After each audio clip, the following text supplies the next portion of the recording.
देखो आज हम लोग नए कॉन्सेप्ट के बारे में पढ़ेंगे, ठीक है।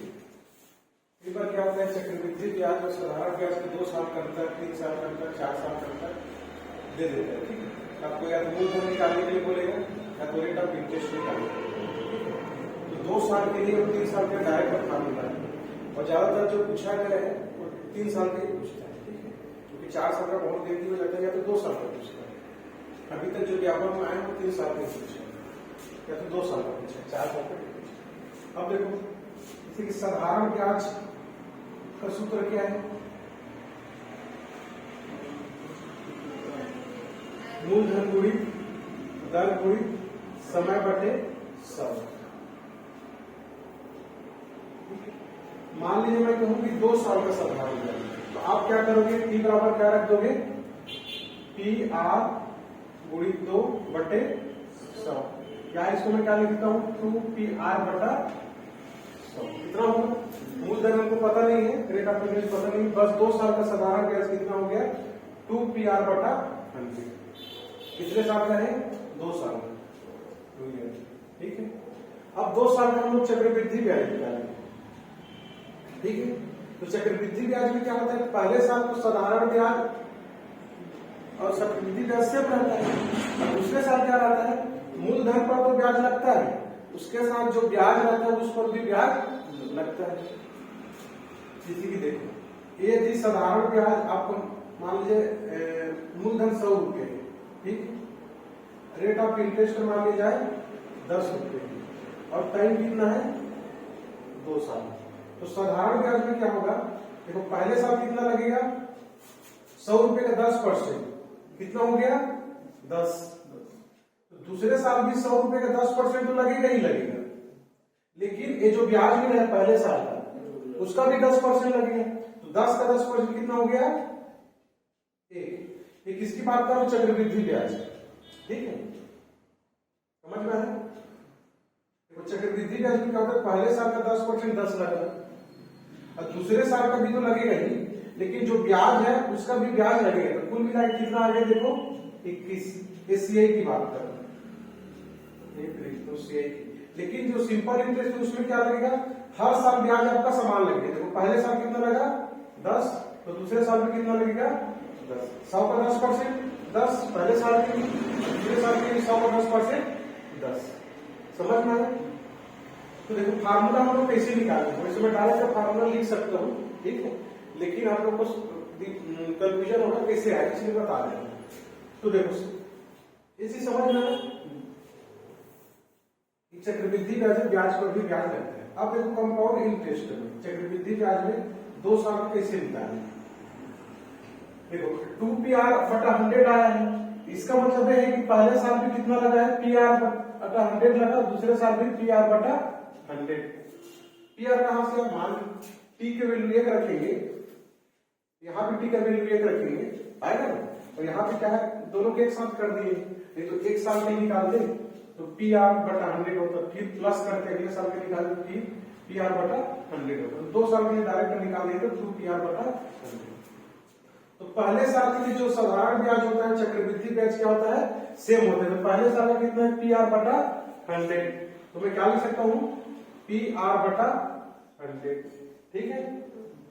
और दूसरे साल के लिए भी क्या होगा, PR बटा 100 तो हो गई, लेकिन क्या लगेगा, ये जो पहले जो ब्याज लग गए, ठीक है, उसका भी ब्याज लगेगा।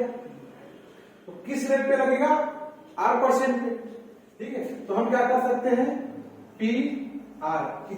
PR बटा 100 इतना तो ब्याज पहले का है, अब इसमें किस रेट पे लगेगा R%, जो ब्याज की दर दिया है। तो R% को मैं लिख सकता हूं फिर से R बटा 100, ठीक है। तो देखो ये कितना हो गया, PR बटा 100, PR बटा 100 कितना हो गया 2PR बटा 100 और प्लस PR का स्क्वायर और बटा 100 गुणित 100। आए समझ। अब देखो 2 साल का इक्वेशन 2 मान लो, इसकी इक्वेशन 1। अब दोनों का अंतर करो, दोनों को घटाएंगे, दोनों को घटाएंगे तो क्या होगा, CI माइनस SI 2 ईयर क्या होगा, देखो 2PR बटा 100 प्लस P इसको मैं ऐसे लिख देता हूं, लिख सकता हूं, आर में भी है 100 भी 2 बार लिख दिए। अब माइनस क्या करूंगा, 2pr बटा 100। ठीक है, देखो 2pr कट गए, क्या बचा आपका pr² बटा 100। समझ में आया? तो यही आपका फार्मूला है। 2 साल के साधारण ब्याज चक्रवृद्धि ब्याज का अंतर जब भी देगा तो आप क्या लिखोगे, डायरेक्ट अंतर बराबर क्या हो जाएगा, अंतर बराबर pr बटा 100 का होल स्क्वायर। इतना समझ में आएगा। या इसको कैसे याद कर सकते हो, मूलधन गुणित दर बटे 100 का स्क्वायर। ठीक, बाकी कहानी आपको समझ में नहीं है तो कोई बात नहीं, बस इसको रख लेना। समझ में आया? मतलब जब भी अंदर तक पूछेगा वो वाला फॉर्मूला। हाँ, सिर्फ लेकिन 2 साल के लिए लागू होगा। 2 साल, हाँ, सब के लिए नहीं। 3 साल के लिए अलग है, 4 साल के लिए अलग है, बड़ा बड़ा फार्मूला है। ठीक है, ये सिर्फ 2 साल के लिए लागू होगा। ठीक है, इसी प्रकार 3 साल के लिए है, ये कितने के लिए हो गया, 2 साल के लिए। यहाँ पे मैं 3 साल के लिए देता हूँ। ठीक है, हम इसको इसे बिना अंतर कभी बताएंगे, फार्मूला ये डायरेक्ट हो गया, थोड़ा बहुत जल्दी बन जाएगा। ठीक है, 3 साल के लिए क्या होगा, P बराबर अंतर 100 बटा r² 100 बटा r मतलब क्या है, दर, इंटू क्या हो जाएगा 100 बटे r प्लस 300। ठीक, दोनों फार्मूला।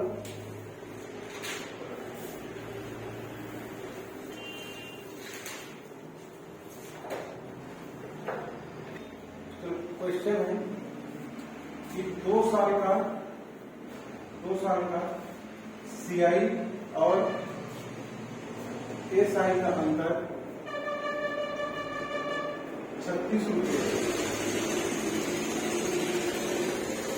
यदि ब्याज की दर 10% वार्षिक है तो मूलधन ज्ञात कीजिए, मूलधन ज्ञात करें। ठीक है, बहुत इजी क्वेश्चन है, बेसिक क्वेश्चन लिख ली। अब देखिए कैसे बनेगा, 2 साल के लिए कौन सा फार्मूला लागू होगा, ये वाला। तो P अंतर बराबर क्या होता है, pr बटा 100 का स्क्वायर। अंतर देखो कितना है, 36 रुपए, तो क्या लिखते हैं हम लोग 36। ठीक है, मूलधन हमको ज्ञात करना है तो P हो गया, R का वैल्यू कितना दिया है 10%, तो यहाँ पे 10 अब बटे 100 पूरे का स्क्वायर। अब देखो 1 0 1 0 कट गया, क्या बचा सिर्फ 1 बटा 10। और आगे सॉल्व करेंगे क्या हो गया, P और 1 बटा क्या हो गया ये 100, इसको हटा दो, जरूरत नहीं, P गुणित 1 बटा 100। समझ में आया कहां से, 1 स्क्वायर 1, 10 गुणित 10 के कितना आ गया 100। यहां से 36 बराबर P बटा 100 मिल गया। अब द्वितीय पूरा कर दो तो P बराबर कितना आ गया 36। आएगा नहीं समझ में आए?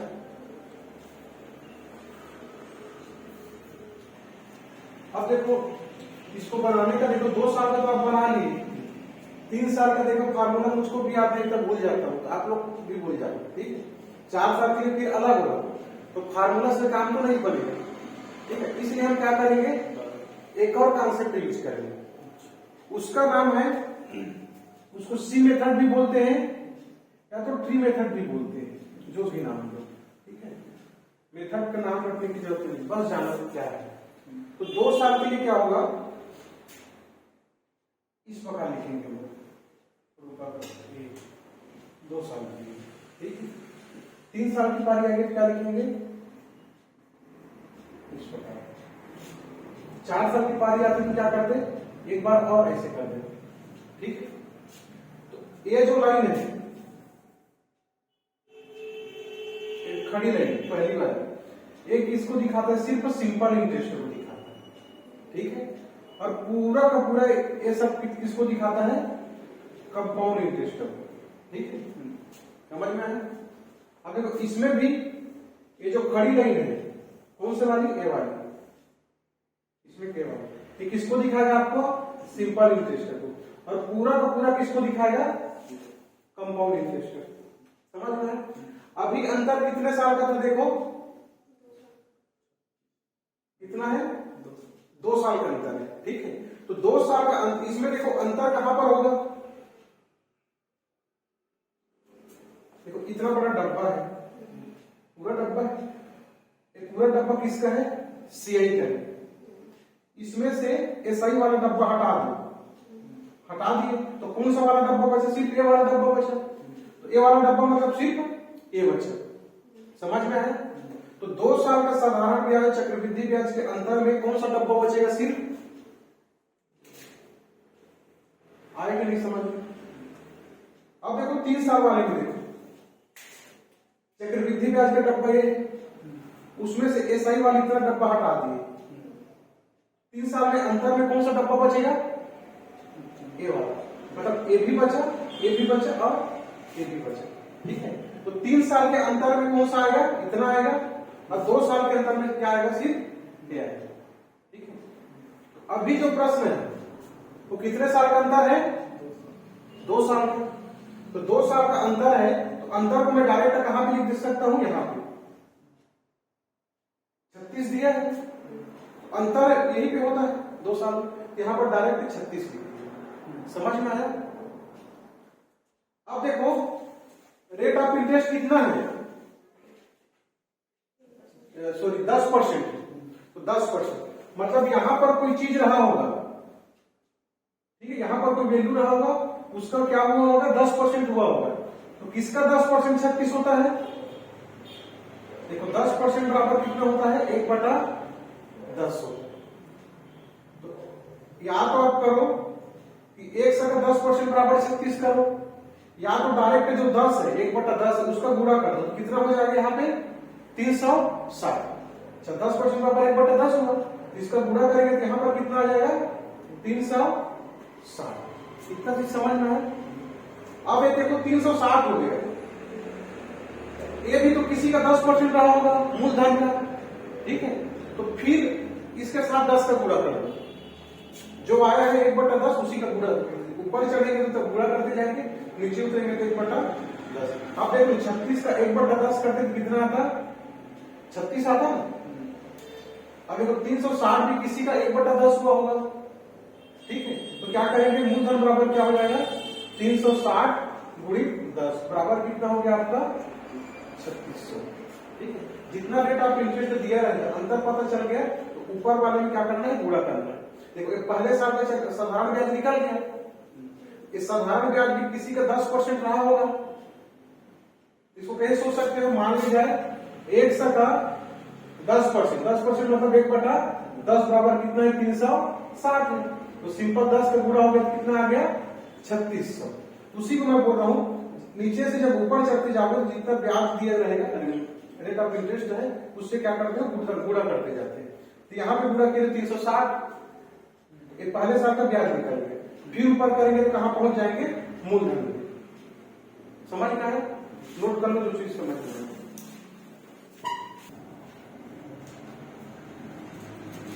देखो एक तो इसको क्या कर सकते हो, डायरेक्ट फार्मूला से बना सकते हो, डायरेक्ट फार्मूला से बना सकते हो, आ जाएगा।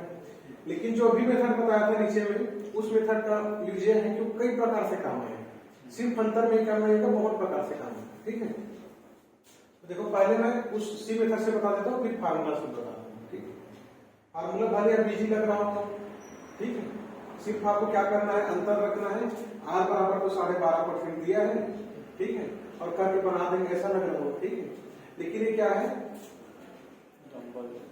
नंबर नहीं जाएगा, इजी बन जाएगा, लेकिन कई चीज में ये काम नहीं आएगा, सिर्फ इसी पे काम आएगा। लेकिन जो सी मेथड है कई सारी चीजों में काम आएगा। तो देखो 3 साल के लिए बोले तो 3 साल के लिए लोग कैसे करते हैं, इस प्रकार से बना देते हैं। ठीक है, 4 साल के लिए बोलता तो एक बार ऐसे और बना देते, 5 साल के लिए बोलता तो ऐसे एक बार और बना देते। समझ में? ज्यादातर 3 साल का ही पूछता है, ऐसे बना दी। अब देखो रेट ऑफ इंटरेस्ट कितना दिया है, 12%।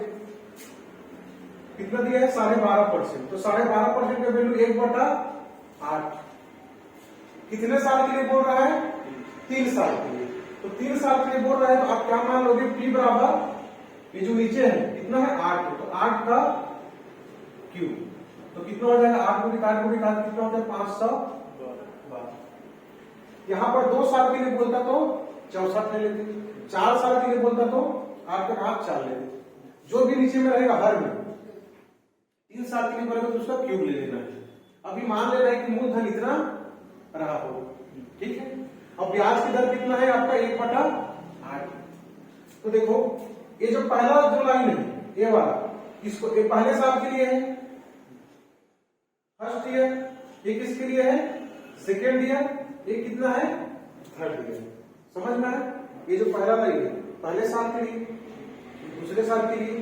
देखो दूसरे साल के लिए साधारण ब्याज तो लगता ही है और ब्याज पर भी ब्याज लगता है, ठीक है। और तीसरे साल भी साधारण ब्याज तो लगेगा ही, चक्रवृद्धि में है, फिर ब्याज का भी ब्याज लगेगा, फिर इसका भी ब्याज लगेगा, ठीक है। इतना चीज समझ में आया कि पहले साल से दूसरे साल के लिए, तीसरे साल के लिए। अब देखो पहले साल के लिए मूलधन कितना माने? 512। तो 512 का 1/8 ब्याज लगेगा, ठीक है। समझ में आया कि नहीं? ब्याज बराबर क्या होता है? I बराबर P/T/100। हम लोग इसको 12.5% को आल तोड़ चुके हैं 1/8 में। तो P बराबर 512 है, R का वैल्यू 1/8 हो गया और T का वैल्यू 1 है, ठीक है। सिंपल कितना आएगा? 64, ठीक है। 8 × 48 और 8 × 42। समझ में आया? तो उसको इतना सोचने की जरूरत नहीं, सिंपल 512 का 1/8 कितना हो गया? 64। आया समझ में? अब देखो साधारण ब्याज प्रत्येक साल समान रहता है। इस साल 64 था, तो इस बार भी 64 का होगा और इस बार भी 64 का होगा, ठीक है। अब क्या करते हैं? इसका इसके साथ और इसका इसके साथ, ठीक है। अब देखो 64 का फिर 1/8 करेंगे, जो एक बार 1/8 होगा सब में काम करेगा और बदलने की जरूरत नहीं है। तो 64 के 1/8 कितना होगा? 64/8 कितना होगा? 8 × 64, 8 का पारा नहीं जानते हैं, कितना हो गया? 8। फिर इसका 1/8 करेंगे 8 का, तो 8 के 1/8 कितना होगा? 1। समझ में आया? अब देखो यहां पर कौन सा चीज आएगा? एक तो डायरेक्ट आप क्या कर सकते हो, यहां पर जो भी आएगा ये जितना है उसका 2 गुना आता है, जितना भी रहेगा उसका क्या लिखोगे? 2 गुना। लेकिन 2 गुना आता कैसे है? देखो दूसरे साल में हम लोग पहुंच गए, तीसरे साल कितना ब्याज मिल गया, ठीक है। अब तीसरे साल में पहुंचे तो मूलधन का तो 512 का 64 मिल गया, ठीक है। अब उसके बाद जो ब्याज है उसका भी ब्याज मिलेगा।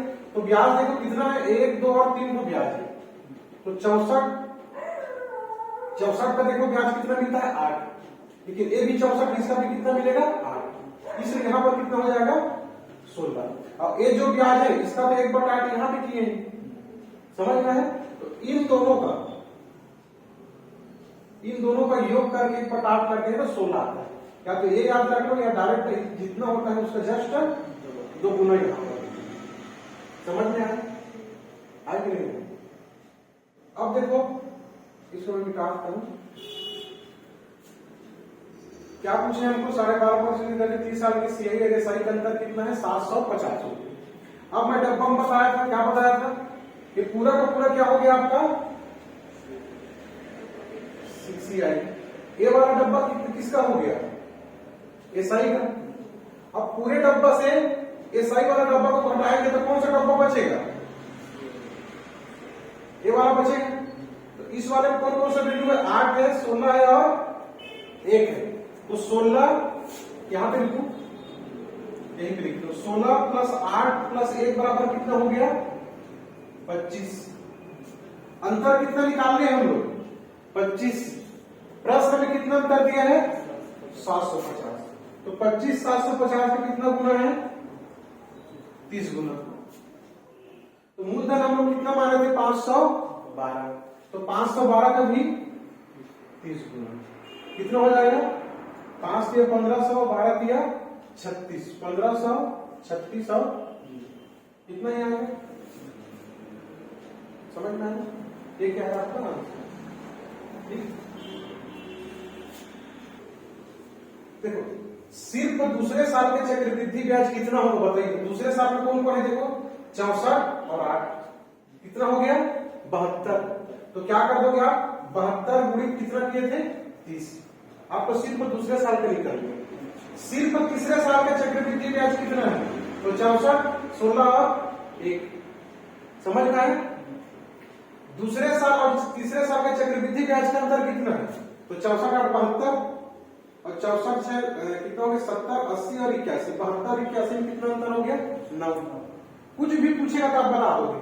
पहले साल और तीसरे साल के चक्रवृद्धि ब्याज का अंतर कितना है तो इतना को जोड़ दो, इससे घटा दो। समझ में आया। तो प्रश्न कुछ भी पूछ सकता है तो ये मेथड आपके काम आएगा। समझ में आया।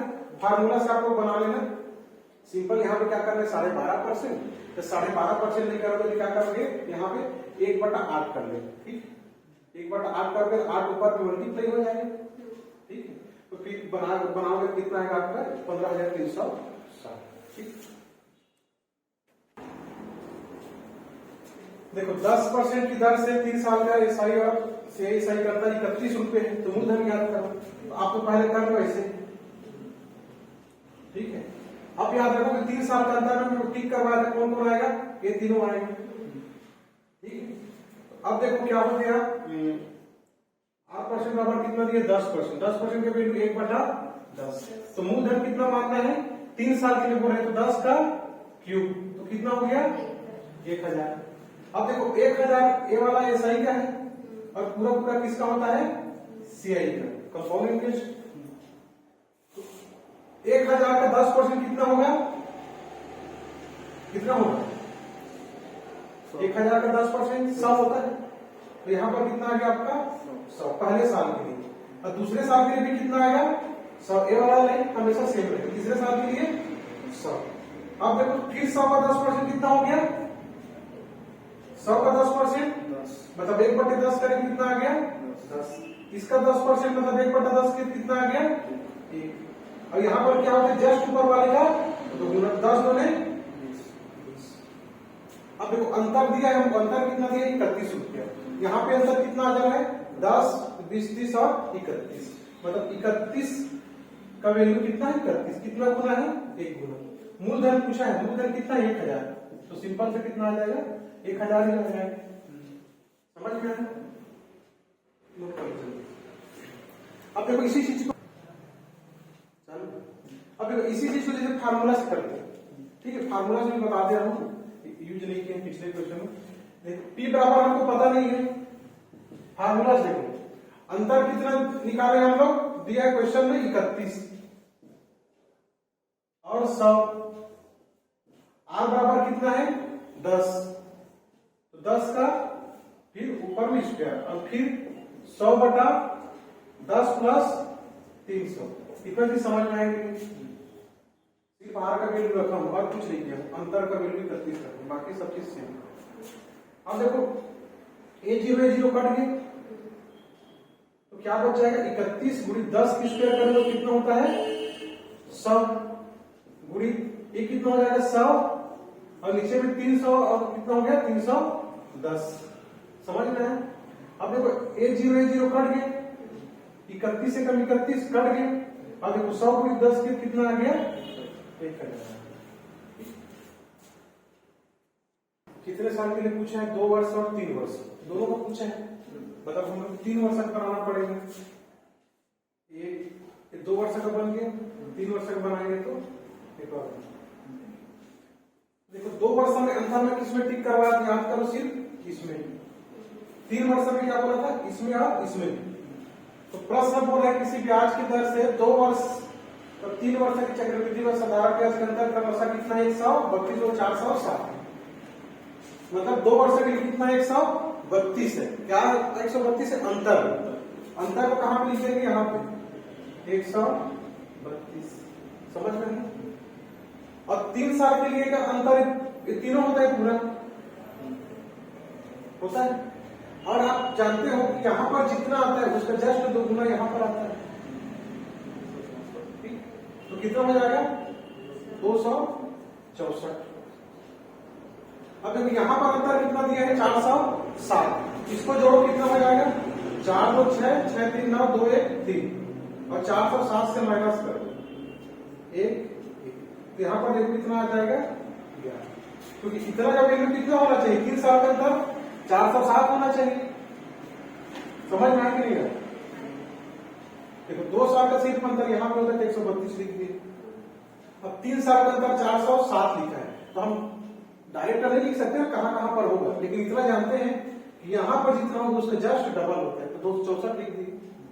अब 264 132 को जोड़े कितना है 396, लेकिन हमको लाना कितना है 407 तो बचा कितना 11 यहाँ पे लिख दिए। इतना चीज समझ में है? अब देखो अब क्या करना है, आपको क्या निकालना है मूलधन ज्ञात करना है। तो मूलधन ज्ञात करना है, ये जो 132 से 11 हो रहा है 132 से 11 हो रहा है तो किसी निश्चित ब्याज दर पे हो पता होगा, तो वो ब्याज दर कौन सा है पता कर लेंगे तो फिर इसका भी यहाँ पे कर सकते हैं, फिर जस्ट पलटी कर देंगे 12 गुणा कर देंगे, सॉरी जो भी आगे उसको गुणा कर देंगे तो क्या हो जाएगा आपका मूलधन निकल जाएगा। तो 132 11 हुआ है, कितना परसेंट की दर से हमको पता नहीं, ठीक है? तो हम लोग क्या करेंगे 132 का 100% बराबर कितना हो गया 11, ऐसा सोच सकते हैं। ये कितना हो जाएगा 100% बराबर कितना हो जाएगा 11/132, तो 11 कम 11 और 11 दोने, समझ में है? तो यहां पर कितना आ गया 1/12, ठीक है? तो ये भी किसी के 1/12 हुआ होगा, 1/12 ये जो है 132 भी किसी के 1/12 हुआ होगा, लेकिन ऊपर चढ़ रहे हैं तो क्या कर देंगे 132 गुणित 12, समझ में है? तभी तो 132 गुणित 12 का 1/12 करेंगे तो 12 12 कट गया और यहाँ पर क्या आ गया 132, आया समझ? अब देखो यहाँ पर 132 है तो अब इसको करने की जरूरत नहीं, यहाँ पर भी कितना होगा 132 गुणित 12 होगा, यहाँ पर भी कितना होगा 132 गुणित 12, तो इसकी जरूरत अब नहीं है। आपको क्या पूछा है मूलधन पूछा है, तो ये तो पहले साल का ब्याज है तो मूलधन बोलेगा तो 1/12 है तो फिर 12 का क्या कर दो गुणा कर दो। पहले साल का जो ब्याज है कितना है 132 गुणित 12 है, उसमें जितना भी रहेगा आपका रेट ऑफ इंटरेस्ट फ्रैक्शन में उसको जस्ट उल्टा करके गुणा कर दो, तो फिर क्या हो जाएगा 12, समझ में है? ये यहां से आपको क्या आ जाएगा मूलधन आएगा, करके देखो कितना आएगा 132 गुणित 144 144 गुणित कितना हो गया 288, ठीक है? कितना आ गया 28, 144 दिया कितना हो जाएगा 100 दिया 300, 40 दिया 120, 420 और 4 दिया 12, 432, 432 है और 28 है, कितना हो गया 5 1 6 1 4, यहाँ पे 0 आ गया, फिर 46 बच गया, फिर 144 से कट 144, 144 और 46 कितना आ गया 6 4 10, कितना हो गया 19,000, ठीक?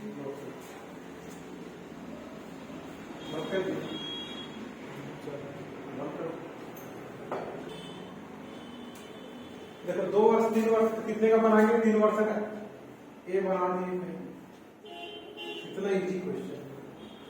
2 वर्ष का अंतर 3600 है, यहाँ पे 3600 लिखिए, 3 वर्ष का अंतर 1740 है, तो पहले क्या किए इसका जस्ट डबल कितना हो गया 7200, तो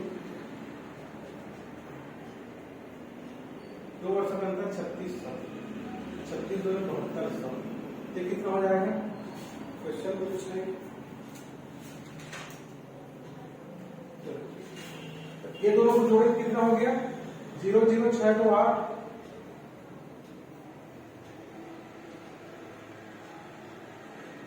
और 7 3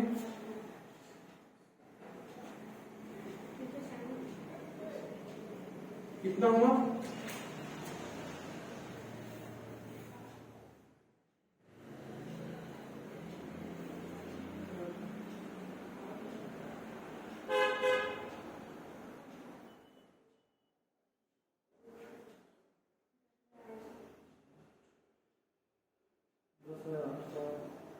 10,800। इससे माइनस कर देंगे, उससे तीन वाटर के लिए फिर इसमें क्वेश्चन गड़बड़ हो जाएगा। क्वेश्चन गड़बड़ देखो यहाँ पे कितना होगा आपका 11,340 होगा। ठीक है, नहीं तो क्वेश्चन गड़बड़ हो जाएगा। देखो 3 साल का बना लिए, दूसरे साल का अंतर 3600, तीसरे साल का कितना हो जाएगा, टोटल कितना है 11,340, तो 36 में कितना हो गया 7200। ये कितना हो जाएगा देखो 0 0 6 तो 8 और 7 3 10, 10,800। टोटल कितना है 11,340, 11,340 तो कितना आ जाएगा 0 4 13 में ऐड गया तो 5। ठीक है, कितना बच गया यहाँ पे 540। ये सिखाया था। अब इसके बाद क्या करना है, आपको ब्याज की दर निकालना है। तो ब्याज की दर निकालना है तो आपको देखना है कि ये 3600 का कितना परसेंट 540 होता है। ठीक, तो 3600 का कितना परसेंट, तो 100% बराबर 540। 0 से 0 काट दिए, 18 दिए 54, 18 2 36, 100% बराबर कितना आ गया आपका 3/। समझ, इसका 3/20 ये है तो कितना आया है 540। अब ऊपर वाला जाएंगे तो क्या करते हैं, इसको उल्टा कर देते हैं, याद है उल्टा करते हैं। तो 3600 का 20/3, देखो 3 1 3 3 12 36, 1200 हो गए। और ये कितना है आपका, तो कितना आ जाएगा आपका 2400/1000 है, 24,000 आएगा ना। ये देखो 3 12 36 से 1200 हो गया। अब 1200 0 0 1200 2 2400। ठीक है, तो कितना हो गया 24,000। कितना दिया है समझ में। आपको पूछा है मूलधन, ये 24,000 भी किसी का 20/, किसी का भी 3/20 रहा होगा। अब देखो 3/20 करेंगे कितना आएगा इसका 3600। ये 2400 भी मूलधन में कितना रहा होगा 20/30 रहा होगा, 20/3। तो पूरा कर दो, मूलधन बराबर कितना आ जाएगा P = 2400, 2400 बोलते हैं 24,000 गुणित कितना होगा ये 20/3। तो 3 1 3 3 8 24, तो कितना आ जाएगा 1,60,000। है समझ में। ऊपर चढ़ते हैं तो जस्ट 3/20 का पलटा देते हैं, इतना ही तो काम कर रहा हूँ। ये 3600 कितना 320 3 540 आया। अब ऊपर पहुंचना है तो इसको पलटा दिया, फिर ऊपर पहुंचे तो पलटा दिया। समझ में आया, ऊपर पहुंचे पलटा। तो ठीक है आज के लिए।